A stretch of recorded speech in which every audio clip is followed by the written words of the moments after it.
Hello, Advaita. Hi, how are you, Wayne? Good, thank you. How are you? All right, nice to see you again.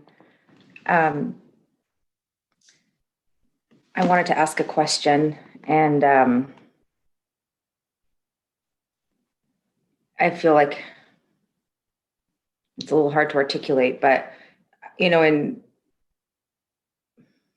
this question of purpose and kind of the why, and I know I've asked you a little bit of this before, and the question of why things happen seems futile because we don't get to know. But I wanted to ask you, looking at life in the bigger picture, there's this story that I feel like I've told where I ascribe meaning to certain events, and then there's a comfort in that because it's like, well, when things are really hard, oh, it's happening for this reason. And, you're going to look back and see why it was meant to be that way. It's part of your growth, it's part of your evolution, it's part of this idea that we're here to suffer also and to learn things, but it's ultimately for this evolution of ourselves as beings or whatever. And I just wonder, in your view, is it is just all kind of BS and you don't get to know why it's all happening? And those are this idea that we're here as humans to kind of, I don't know, for lack of a better word, evolve or learn things through the struggle that life presents. Do you think that's just sort of a made up story that we tell ourselves? Um, and the truth is, we can only really be present and see what's happening, accept it, and it kind of stops there. Like there really isn't this things happen for a reason. Is that all just a narrative, you think, of like the ego or whatever? Well, I think it's very clearly is a narrative because uh, it is so obvious that everyone's perspective on the same events is so different. So your story about something and someone you live with story about the same event is entirely different. Mhm. So, I mean, clearly it's a narrative. Now you can tell you can not stop such narratives or perspectives on things because that's who you are. I mean, you are someone with a perspective. You are someone with a narrative. That's not going to change. What we're attempting to point to in this teaching is that these narratives that and perspectives are relative. They're so they are not absolute truths. There isn't a way of looking at things. There isn't one true uh, reason for things happening. So there isn't an order that is uh, uh, uh, apparent to everyone. It's Right. simply not there. You see, so in recognizing that, what that actually does is give space.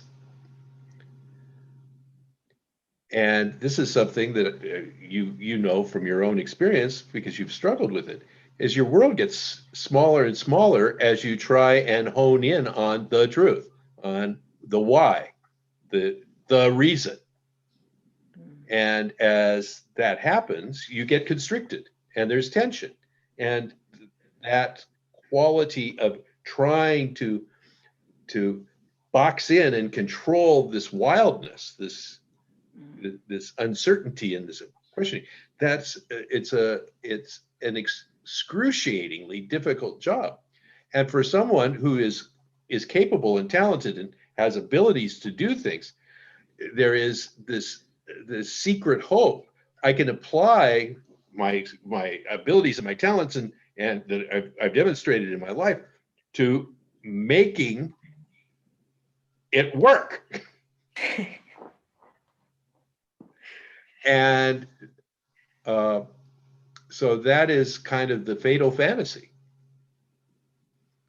the one that brings ultimately enormous suffering. And you know that from your experience. So the suffering is there, and the apparent solution to the suffering is more control. But this teaching is directing you away from that apparent solution to one that is essentially counterintuitive, that doesn't make sense, that isn't so apparent.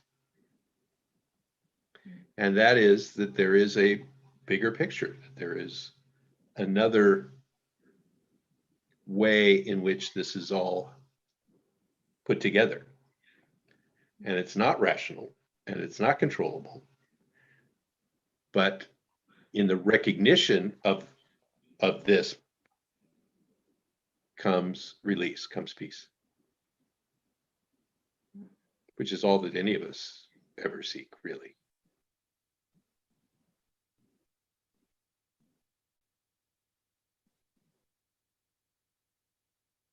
There's thank you for that explanation, because I think that idea that I just go back to that so much, that I can do something about it, or that I need to make the right choice. I'm struggling with that. And if it's already written, I mean, do you think it's already written in the sense of predestination? Then I go, well, I should relax a little. It's going to happen, but I still feel like I have to make some choices and I'm really paralyzed. Yeah, I'm not looking to replace one paradigm with another. You know, that either you have the free will or the power to make things happen, or that on the other side that it's all predestined, it's all going to happen. These are two conflicting paradigms that have been debated endlessly for thousands of years. We're probably not going to reconcile that today. Just my guess. What may happen is that a vision, a recognition may come that transcends the two paradigms. And that's what we're looking at. So it's not, can I do something, or you know, should I just relax and let it all flow? There's no shoulds. There's only what is happening. And the recognition that what is happening, what you are doing, is part of a vastly bigger happening,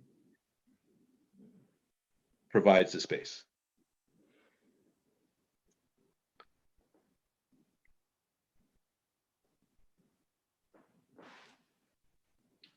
Thank you. You're very welcome.